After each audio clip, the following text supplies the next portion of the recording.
raced round to the pulpit with the baby in his arms, and replied aloud, "No, I don't. He's my brother." "He's my brother," cried the preacher.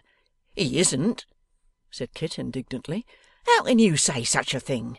And don't call me names, if you please. What harm have I done? I shouldn't have come to take him away unless I was obliged, you may depend upon that. I wanted to do it very quiet, but you wouldn't let me.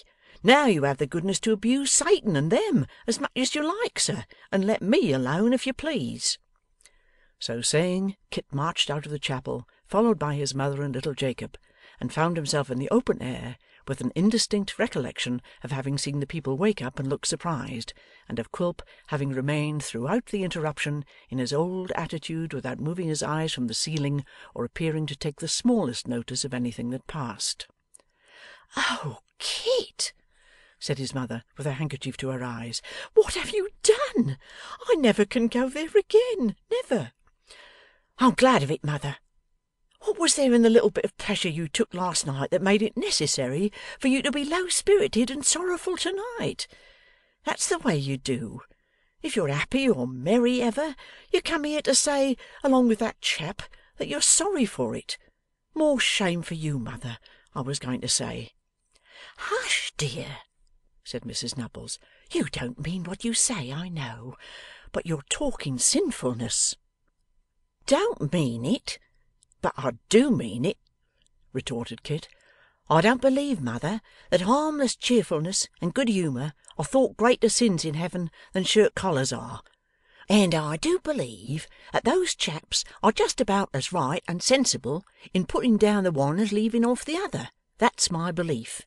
But I won't say anything more about it, if you promise not to cry, that's all, and you take the baby that's a lighter weight, and give me little Jacob.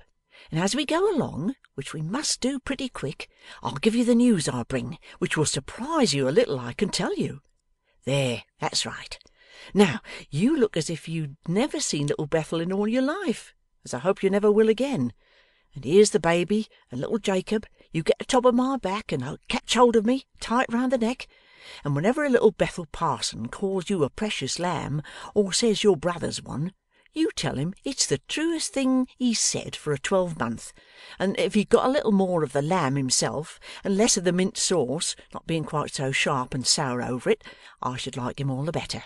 That's what you've got to say to him, Jacob."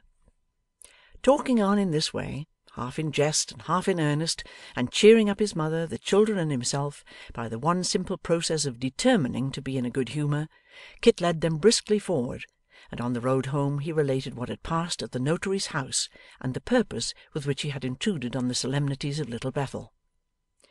His mother was not a little startled on learning what service was required of her, and presently fell into a confusion of ideas, of which the most prominent were, that it was a great honour and dignity to ride in a post-chaise, and that it was a moral impossibility to leave the children behind. But this objection, and a great many others, founded on certain articles of dress being at the wash, and certain other articles having no existence in the wardrobe of Mrs Nubbles, were overcome by Kit, who opposed to each and every of them the pleasure of recovering Nell, and the delight it would be to bring her back in triumph. "There's only 10 minutes now, mother," said Kit, when they reached home. "There's the bandbox. Throw in what you want, and we'll be off directly."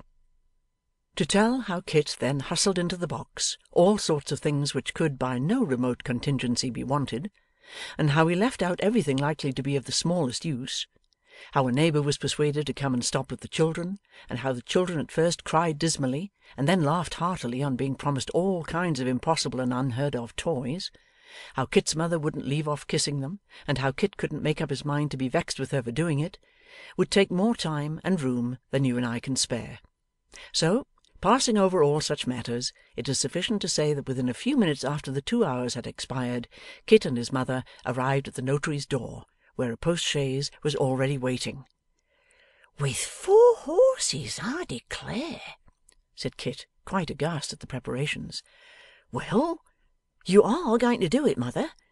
Here she is, sir. Here's my mother. She's quite ready, sir." "That's well," returned the gentleman. "Now, don't be in a flutter, ma'am. You'll be taken great care of. Where's the box with the new clothing and necessaries for them?" "Here it is," said the notary. "In with it, Christopher." 'All right, sir,' replied Kit. 'Quite ready now, sir.' 'Then come along,' said the single gentleman. And thereupon he gave his arm to Kit's mother, handed her into the carriage as politely as you please, and took his seat beside her. Up went the steps, bang went the door, round whirled the wheels, and off they rattled, with Kit's mother hanging out at one window, waving a damp pocket handkerchief, and screaming out a great many messages to little Jacob and the baby, of which nobody heard a word. Kit stood in the middle of the road, and looked after them with tears in his eyes, not brought there by the departure he witnessed, but by the return to which he looked forward.